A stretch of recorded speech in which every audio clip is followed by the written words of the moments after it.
Que as palavras do Santo Evangelho perdoem os nossos pecados. Amém.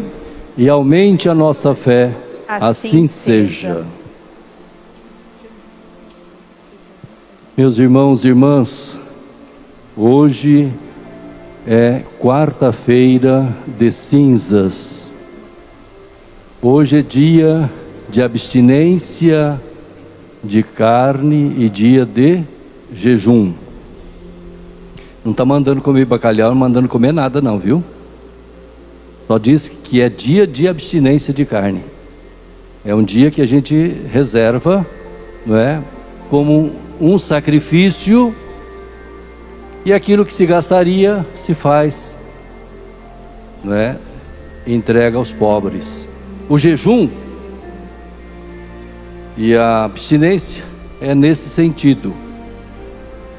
Tem o jejum que nós fazemos, não é? A recomendação médica para a gente emagrecer, os exercícios que a gente deve fazer, e é para recomendação para boa saúde. E depois tem também o jejum penitencial, que é uma penitência, é um sacrifício. E nesse dia estamos aqui nesta catedral, por sinal completamente lotada, por conta de nós acreditarmos na misericórdia do Senhor sobre cada um de nós. Ainda bem que temos essa fé, meus irmãos e irmãs. Acreditamos que Deus é misericordioso conosco, porque se não fosse a bondade de Deus, o amor de Deus para conosco, nós estaríamos perdidos, porque somente Ele nos ama, Ele que nos cria, e Ele nos conduz sempre no bom caminho. Por isso que nós viemos à igreja pedir o seu perdão, fazer o propósito desse início da quaresma, cumprir aquilo que Jesus, nesse Evangelho de São Mateus, está nos recomendando. Ficai atentos, e essa atenção que nós devemos ter. E aí então Jesus começa aí dizendo: quando deres esmola, a nossa esmola deve ser para que a gente se torne conhecido pela bondade, ou um gesto de caridade, de amor ao próximo. Jesus recomenda: não toque a trombeta diante de ti. Já está recompensado, porque todo mundo lotou e todo mundo vai te elogiar. Não é assim que deve ser feito aquele que quer fazer a caridade. Ele oferece do seu sacrifício a esmola e oferece a Deus: Deus, tenha piedade dos meus pecados, e este meu irmão que necessita, receba essa ajuda. Então é assim que deve ser feita a esmola. Quando orardes, também não é para aparecer, não é para se tornar conhecido como alguém muito piedoso. Olha como reza. Não, não é nada disso. Quando rezar, entre no seu quarto, reze ao Pai que está oculto, e o teu Pai que vê as coisas escondidas te dará recompensa. Mas nós temos que levar a sério. Temos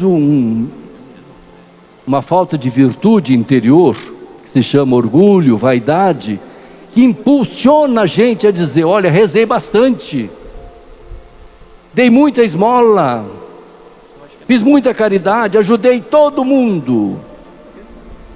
Esse bichinho que está dentro da gente impulsiona a gente a fazer desse jeito. E Jesus está orientando-nos para, nesse início de quaresma, o nosso comportamento da oração e também da esmola que a gente for dar. Depois ele continua a outra recomendação: quando jejuardes, não é para ficar abatido, prostrado, reclamando com aquela cara de piedade, não é. Quando jejuardes,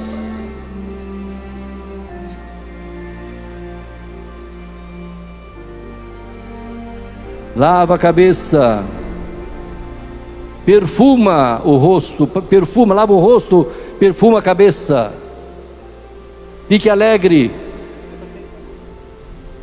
não dê demonstração de prostração. Teu Pai que vê que você, as coisas ocultas, vai te dar a recompensa. Então, nós vimos as 3 recomendações.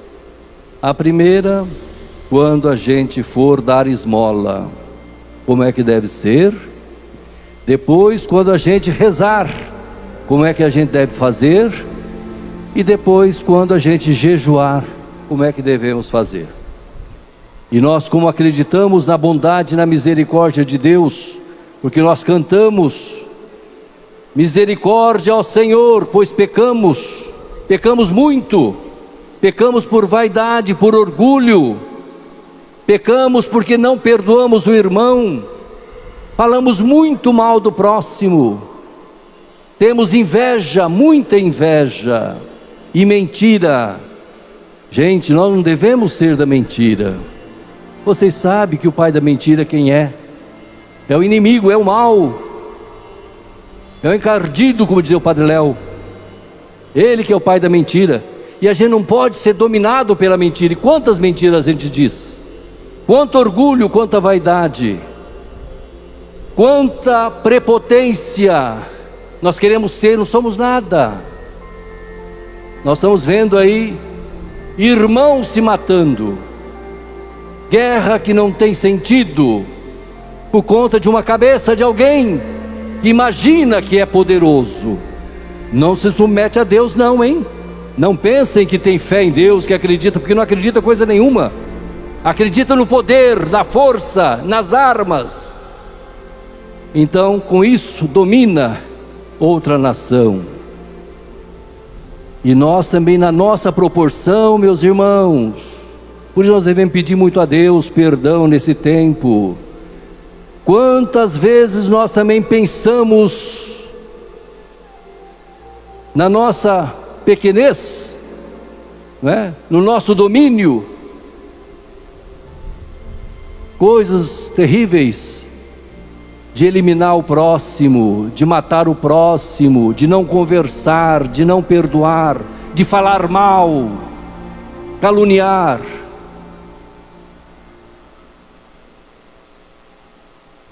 Na proporção nossa. Então, esse tempo que a igreja nos oferece, peçamos perdão, reconheçamos a nossa iniquidade, o nosso pecado, e dizer a Deus: pequei, Senhor, fiz o que é mal aos vossos olhos, como nós cantamos no Salmo, mas acredito na vossa misericórdia, na vossa bondade, no vosso amor. Dai-me de novo a alegria de ser salvo. Nós precisamos da salvação. Abri, Senhor, os meus lábios para cantar e minha boca anunciar o vosso louvor. Que esse louvor seja aceito por Deus na hora da nossa prece. E a gente faça isso com amor no coração, tirando de lado aqueles sentimentos ruins. Isso, todo sentimento ruim que a gente carrega, toda raiva, só prejudica nós mesmos, espiritualmente, fisicamente. Perdoemos, consideremos as leituras que nós ouvimos hoje. O profeta Joel, na primeira leitura, e fala: agora, Senhor, voltai para mim com todo o vosso coração.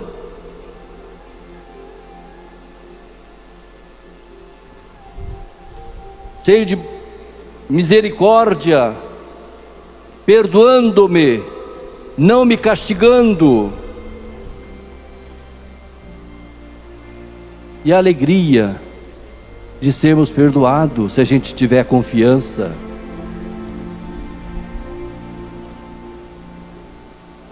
São Paulo, nessa segunda carta aos cristãos de Corinto, nós somos os embaixadores de Cristo. Deus mandou aquele que não tinha pecado aqui entre nós. Jesus se fez homem, se fez um de nós. Aquele que não cometeu nenhum pecado, Deus o fez pecado por nós. Jesus veio aqui por nós. E nós somos pecadores, Jesus não. E nos salvou, nos resgatou. Por isso nós somos discípulos dele. Então, com essa confiança nesse tempo quaresmal, peçamos no nosso coração essa misericórdia que nós imploramos no Salmo, pedindo a Deus que Ele realmente perdoe as nossas falhas, os nossos pecados. E o nosso desejo é viver na presença de Deus. Louvado seja nosso Senhor Jesus Cristo. Para sempre seja louvado.